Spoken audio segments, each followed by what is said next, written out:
गांव के आखिरी छोर पर एक पुराना घर था। उस घर को लोग शीशे वाला कमरा कहते थे। कहते थे कि रात में उस कमरे से खट खट छन छन की आवाजें आती थी।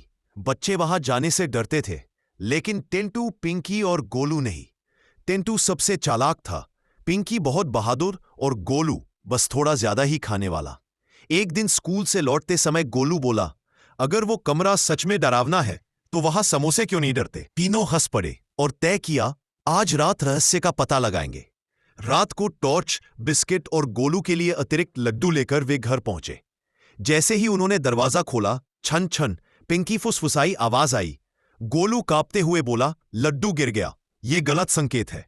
कमरे के अंदर हर तरफ छोटे छोटे शीशे लगे थे। टॉर्च की रोशनी पड़ते ही रोशनी 1000 जगह चमक गई। अचानक एक परछाई हिलने लगी।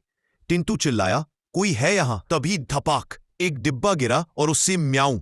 तीनों उछल पड़े। वो एक बिल्ली थी जिसके गले में घंटी बंधी थी। पर कहानी यही खत्म नहीं हुई। पीछे के कमरे से किसी की हंसी आई, हे हे हे हे। तीनों धीरे धीरे आगे बढ़े और देखा, वहां गांव के चाचा जी बैठे थे, खिलौने बना रहे थे।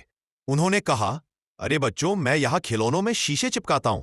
हवा से शीशे हिलते हैं, रोशनी से परछाई बनती है और बिल्ली की घंटी से आवाज आती है।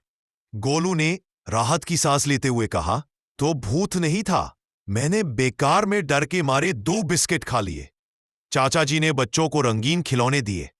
अब वो घर डरावना नहीं बल्कि रहस्य और हंसी का घर बन गया। और तब से गांव के बच्चे कहते हैं, डर से भागो मत, उसे समझो। हो सकता है वो सिर्फ एक बिल्ली हो,